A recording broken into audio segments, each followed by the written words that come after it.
We're here in New York at the 2015 IAB Ad Operations Summit.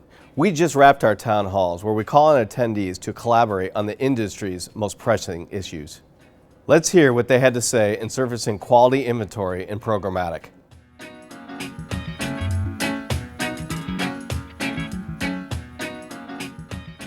Hey guys, Jeff Hackett here from comScore.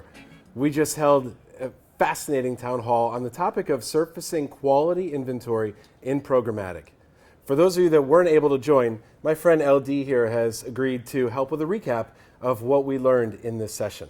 Yep. Hi everyone, I'm LD, CEO of ClarityAd, creative verification startup here in the space. So it was indeed a great conversation, and we talked a lot about really the quality inventory side and what defines quality. That was one of the main topics, obviously, since it was the basis of the conversation. And what was interesting is that it was really across the board. It was all about the eyes of the beholder. Who has the data changes what matters and what the context is. Yeah. Perfect. We also talked about fraud. Obviously, that takes a lot of headlines today. And the question was asked, have we reached the tipping point on addressing fraud in our industry? Definite consensus that we've made huge strides. If we think of where we are today versus 5 years ago, we see there's definitely more complexity in terms of the overall process, but there's also a lot more clarity in terms of how we measure fraud. Especially there's been a lot of move from some of the bigger platforms over the past few months that has started really shifting the conversation and putting pressure on that across the board. One question that came up was, do publishers actually say no? And do they turn away bad sources of buyers? Yeah, no, so that was a great moment because there was definitely, earlier in the day, there was some of the speeches on the main stage seemed to imply that the price pressure, the overall pressures on the publishers from the demand side were such that the publishers never said no. And actually we heard across the room, across the board, every single publisher there raised their hand and said, yes, no, we say no. And it's not just saying no to the low quality ads, the ones that have malware, the ones that have smiley faces and all those ones, but actually even then there was definitely pushback of saying no even to the high quality advertisers that just wants too much that just doesn't work within their models. Got it. Talk to us about metrics. What metrics did we hear matter in terms of defining success with programmatic? So here it was funny. It was across the board.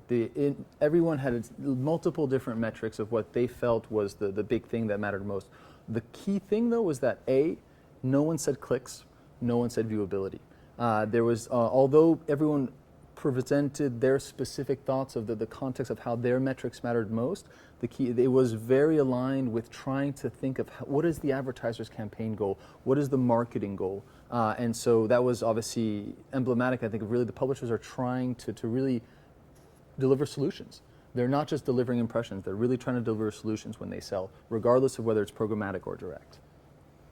We heard a major publisher talk about examining their own business practice and their own rules internally to understand if they needed to adapt to fully embrace programmatic. What did you take away from that? Well, so it was very interesting to discuss that question in the context of the quality discussion that we've been having.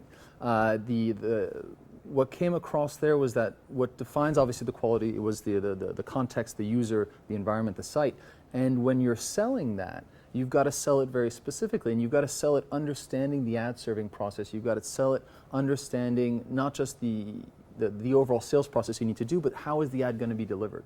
And so when reviewing the overall processes and rules that are in place of how a sales team works directly versus how a sales team works programmatically was critical. And you can't apply the same things. And so the processes in place that you apply to manage a sales team on the direct side are cannot just be taken over and applied to the programmatic side. In the same way as well that the way you package up the inventory for the direct sales just can't be taken over and stuck in the programmatic channel. And so it aligned very well with the whole conversation we were having. Terrific. Well guys, as you can see, it was a really lively discussion. There were no shortage of input from folks in the room. And we hope to see you guys at the next one. Thank you very much.